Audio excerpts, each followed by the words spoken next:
Friends কি খবৰ আশা কৰোঁ আপোনালোক সকলো ভালে আছে ময়ো ভালে আছোঁ আলহামদুলিল্লাহ প্ৰথমতে সকলোকে ঈদ উল ফিতৰৰ অনেক অনেক শুভেচ্ছা থাকিল তাৰপিছত আজি হ'ল ঈদৰ আগদিনাখন ঘৰত বহুতো কাম থাকে আজি মই ঈদৰ আগদিনা কি কৰিলোঁ সকলোবিলাক শ্বেয়াৰ কৰিম আৰু আমি চান্দ ৰাতটো কেনেকৈ চেলিব্ৰেট কৰিলোঁ সেইটো শ্বেয়াৰ কৰিম আপোনালোকে ভিডিঅ'টো চাই থাকিব শেষলৈকে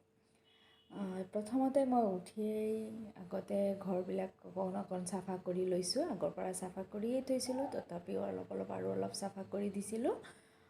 উঠিয়েই চাফা কৰাত লাগি গৈছোঁ কাৰণ পিছত আৰু বহুতো কাম আছে আৰু আজি অলপ স্কিন কেয়াৰ হেয়াৰ কেয়াৰো কৰিব লাগিব যিহেতু কালি ঈদ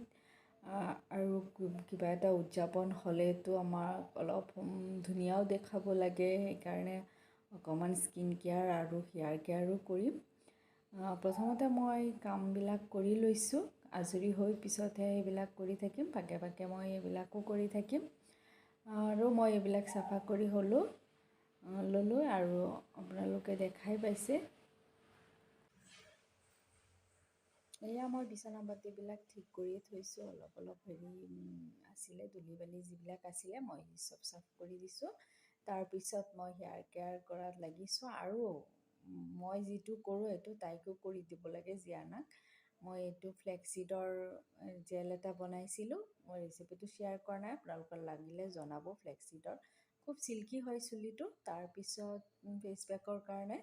মই চাউলৰ গুড়ি মৌ আৰু অলপ কফি পাউডাৰ আৰু ইয়াত অলপ নেমু এড কৰি দিম এড কৰি দিলে খুব গ্ল' হয় স্কিনটো একদম ইনষ্টেণ্ট গ্ল'য়িং এটা পোৱা যায় তাৰ বাবে মই এইটো লগাওঁ আৰু মই যিটো লগাওঁ এইটো তাই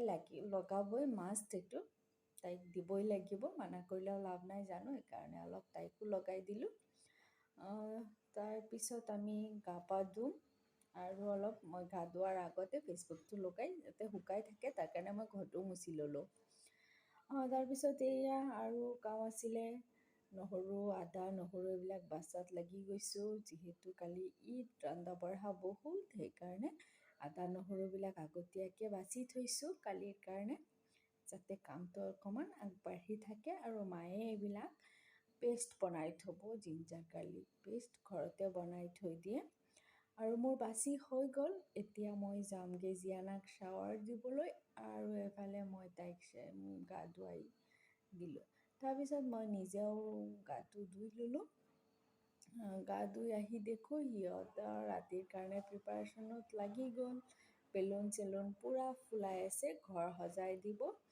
আৰু ময়ো অলপ সিহঁতৰ লগত লাগিলোঁ আৰু এইটো মোৰ যোগাৰটো চাইছেনে তাই হেপ্পী বাৰ্থডে কাৰ্ড কেইখনমান আছিলে এইটোতে আমি ঈদ মোবাৰক আকৌ বনাই দিছোঁ কালাৰ চালাৰ কৰি আপোনালোক দেখিব কেনেকৈ বনাইছোঁ ডেক'ৰেশ্যনটো দেখিলে গম পাব ধুনীয়াই হৈছিলে আৰু এয়া তাই কালাৰ লৈ বহি গ'ল তাই কামত পূৰা এক্সপাৰ্ট আৰু এটা বনাব জোন বনাব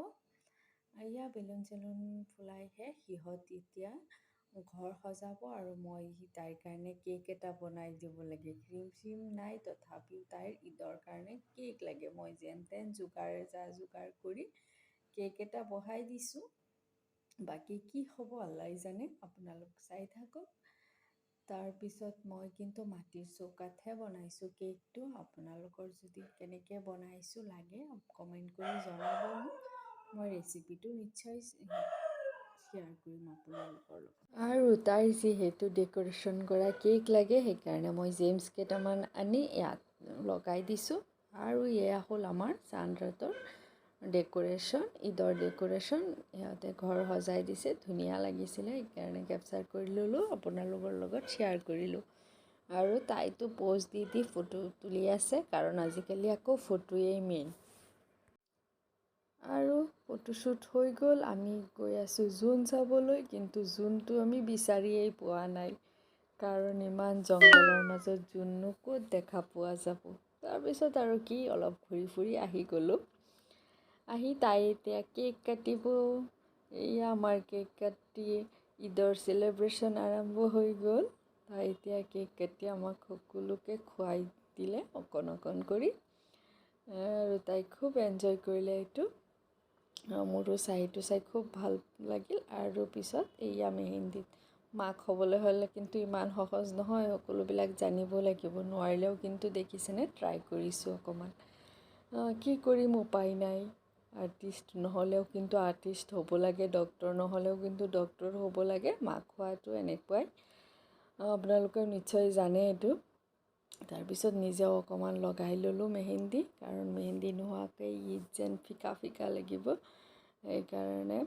ময়ো অলপ লগাই দিলোঁ। আৰু চাওকচোন ডিজাইনটো কেনেকুৱা হৈছে। মই ইমান নোৱাৰোঁ, তথাপিও অলপ অলপ ট্ৰাই কৰিলোঁ। কেনেকুৱা লাগিছে ডিজাইনটো কমেণ্ট কৰি মোক নিশ্চয় জনাব। আৰু কালাৰটো ইমান বেছি অহা নাই, কাৰণ মই লগে লগে উঠাই দিছিলোঁ। তাক ভাত খুৱাব লাগে, ৰাতি যিহেতু বহুত হৈ গৈছিলে। তাইক ভাত খুৱাই লৈ শুই যাম এতিয়া। আৰু যদি ভিডিঅ'টো চাই আপোনালোকৰ ভাল পাইছে, লাইক শ্বেয়াৰ কৰিব আৰু মোৰ চেনেলটো ছাবস্ক্ৰাইব কৰিব। ভিডিঅ'টো দেখাৰ কাৰণে অনেক অনেক ধন্যবাদ। আৰু ঈদ মুবাৰক।